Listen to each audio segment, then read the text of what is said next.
25 مارچ 2022 کو قومی اسمبلی میں تحریک عدم اعتماد پیش نہیں ہو سکی ہے۔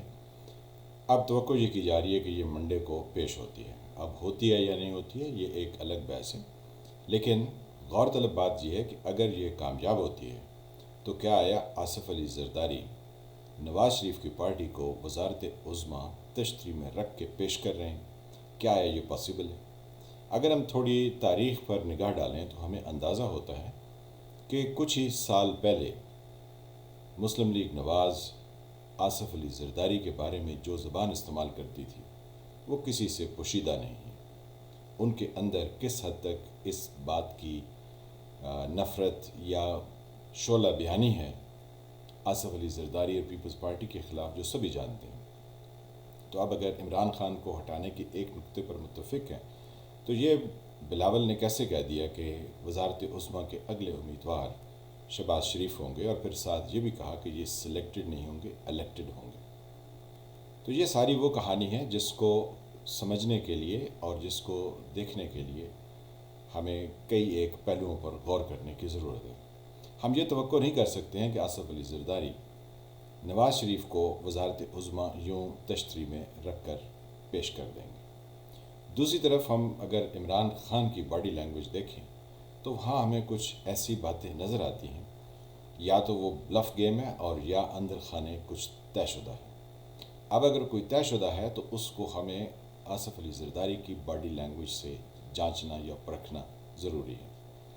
2-3 جگہوں پہ آصف علی زرداری دوسری اپوزیشن جماعتوں کے ساتھ نمودار ہوئے، تو وہاں سے ہمیں کچھ اندازہ ہوا کہ ان کی باڈی لینگویج بھی کچھ اسی طرح کی پر اسرار سی باتوں کی نشاندہی کرتی ہے۔ ایک تو جب پہلی پریس کانفرنس کی تو اس میں آصف علی زرداری درمیان میں آ کے بیٹھے، ان کے ایک طرف شہباز شریف اور دوسری طرف مولانا فضل الرحمان تھے، جس سے یہ اندازہ ہوا کہ وہ بتا رہے ہیں کہ ساری گیم کے سینٹر میں جو کردار ہیں وہ آصف علی زرداری ہیں، یعنی تحریک عدم اعتماد میں اگر کوئی امپورٹنٹ رول پلے کر رہا ہے تو وہ آصف علی زرداری ہیں۔ لیکن اگر نمبر آف سیٹس دیکھیں قومی اسمبلی میں تو وہ مسلم لیگ نواز کی زیادہ ہیں، پنجاب میں دیکھیں تو ان کی زیادہ ہیں، تو پھر یہ سینٹر والی سیٹ آصف علی زرداری کے پاس کیسے پہنچی اور اس کے اندر کیا راز پوشیدہ ہے، یہ آنے والے دن ہمیں بتائیں گے۔ لیکن جو ہم آپ سے ذکر کرنا چاہ رہے ہیں وہ یہ کہ آصف علی زرداری وہ گیم نہیں کھیلتے ہیں جس میں، کیونکہ کہتے سبھی ہیں کہ آصف علی زرداری بہت سوچ سمجھ کر اپنی چالیں چلتے ہیں، تو یہ کیسے ہو سکتا ہے کہ وہ نواز شریف اور اس کی پارٹی کو یہ فوری طور پر پیش کر دیں۔ عمران خان جو کہہ رہے ہیں کہ وہ سرپرائز دیں گے، تو کہیں ایسا تو نہیں کہ اسی کے اندر کوئی سرپرائز چھپا ہوا ہے۔ پھر اس کے ساتھ یہ بھی کہا جا رہا ہے اور بہت دفعہ کہا گیا کہ مسلم لیگ نواز کو دوبارہ سے اقتدار کسی صورت نہیں ملے گا۔ اگر آپ اس وقت کی پولیٹیکل سچویشن دیکھیں تو اگر آج انتخابات ہوتے ہیں تو اس میں کوئی یعنی ماننے میں آر نہیں ہے کہ مسلم لیگ نواز کو پنجاب کے ایریاز میں سیٹس زیادہ مل جائیں گی بنسبت پی ٹی آئی کے یا پیپلز پارٹی کے۔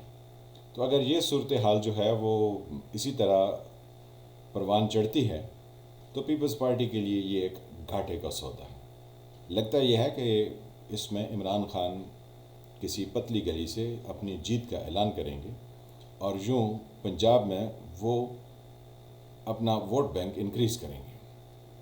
جب انکریز کریں گے اور دوسرے جو سیاسی گھرانے ہیں وہ دیکھیں گے کہ یہاں پر عمران خان کا پلڑا بھاری ہے، تو یقینی طور پر وہ مسلم لیگ نواز کو چھوڑیں گے، اور یہی ایک پوشیدہ سرپرائز ہے جو شاید ہمارے سامنے آنے کو ہے۔ ٹائم زیادہ نہیں ہے، بہت تھوڑے دنوں میں یہ بات ہمیں واضح ہو جائے گی۔ اب اس کے ساتھ ساتھ ہمیں کچھ دوسرے پہلو ہیں جن پر ہمیں دیکھنا چاہیے کہ عمران خان صاحب کیا فرما رہے ہیں۔ عمران خان صاحب کہتے ہیں کہ ان کو امریکہ اور نیٹو جو ہے وہ نکالنے کے در پہ ہیں، لیکن آج وہ کریڈٹ لے رہے تھے کہ یونائٹڈ نیشن میں ان کی وہ بات مانی گئی کہ اسلامک فوبیا کے اوپر ایک دن منایا جا رہا ہے، 15 مارچ ہر سال منایا جائے گا۔ تو کہتے ہیں یہ میری حکومت کی کامیابی ہے۔ اگر نیٹو اور امریکہ آپ کو نکالنے والے ہوں تو پھر یہ آپ کی کامیابی اس آسانی سے اور سادہ طریقے سے تو آ نہیں سکتی ہے۔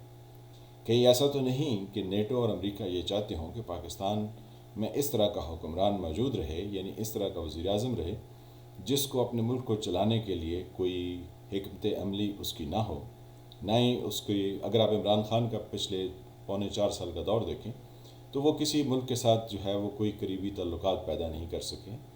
انہوں نے لوگوں کے لیے کوئی جاب اپرچونیٹیز کہیں کریٹ نہیں کی.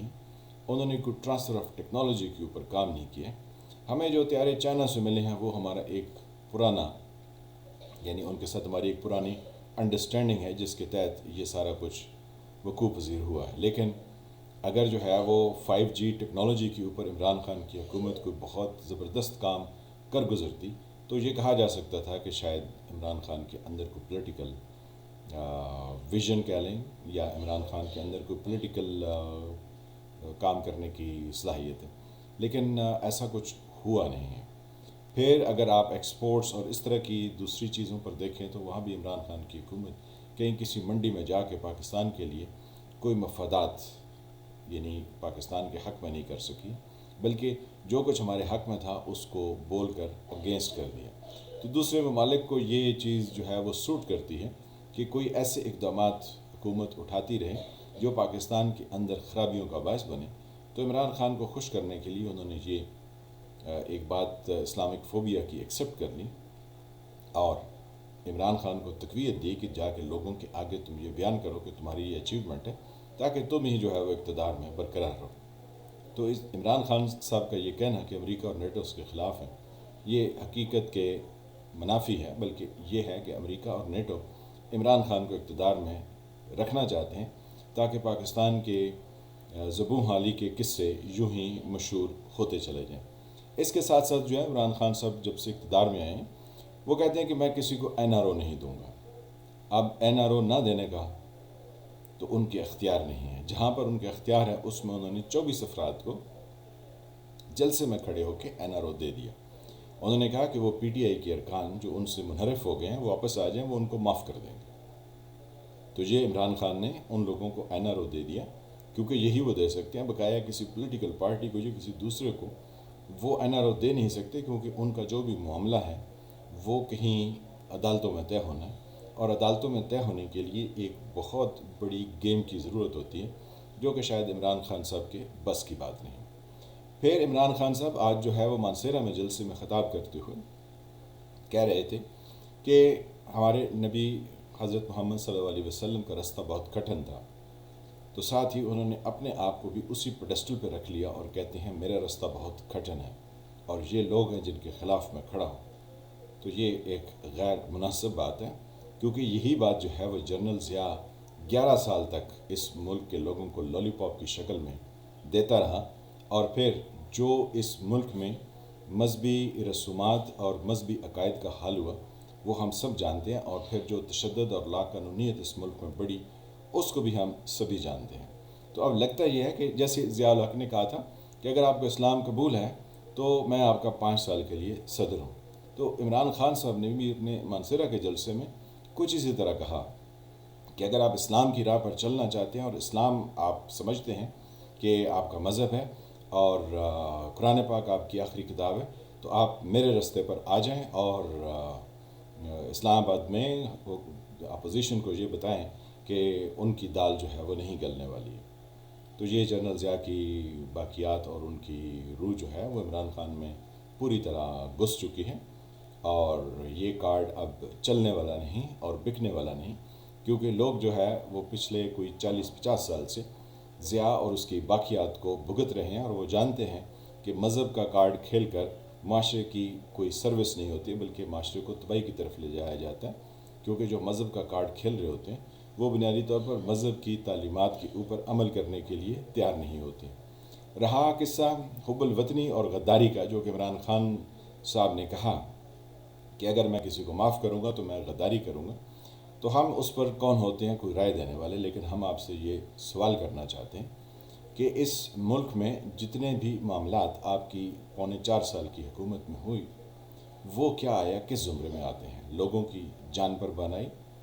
آپ نے جو ہے وہ غیر ضروری طور پر وہ تمام باتیں کی جو کہ اس ملک کے مفاد میں نہیں تھیں، چاہے وہ OIC پر آپ کے وزیر خارجہ کا بیان، چاہے آپ کا ملیشیا میں جو کانفرنس ہو رہی تھی جس پہ آپ سعودی عرب کے کہنے پر نہیں گئے تھے، وہ سی پیک کے سیکنڈ فیز کا سلو ہو جانا یا آلموسٹ بند ہو جانا، اور کتنے ایسے معاملات ہیں کہ جس سے، اور پھر ملک کے اندر لا قانونیت کہ جہاں پہ لوگوں کو تشدد کا نشانہ بنایا گیا. سیالکوٹ میں ایک سری لنکن کو مار دیا گیا، سائی وال میں بچوں کے سامنے ان کے والدین کو گولیاں مار دی گئیں، اور نہ جانے کتنے ایسے واقعات ہوئے جو آپ کی حکومت کے دوران ہوئے، اور آپ نے کہا کہ آپ اس پر کچھ کریں گے، لیکن آپ نے کچھ نہیں کیا. تو حب الوطنی اور غداری کے معاملات کو تو آپ خود ہی دیکھ سکتے ہیں. جنرل ضیاء الحق اپنے آپ کو ہمیشہ محب وطن کہتے رہے، لیکن کام انہوں نے سارے وہ کیے جو کہ پاکستان کے لیے نقصان دہ تھے،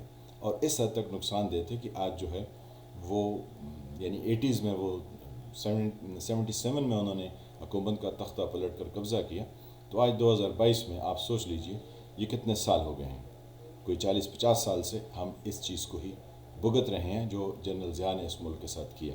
تو اگر آپ بھی اسلام مذہب کا کارڈ کھیل کے اور یہ سب کچھ کر کے ہمارے خلاف جو ہے وہ اس طرح کی دیواریں بنائیں گے، تو پھر پاکستان کا کیا حل ہوگا، اس کا اندازہ لگانا چندہ مشکل نہیں.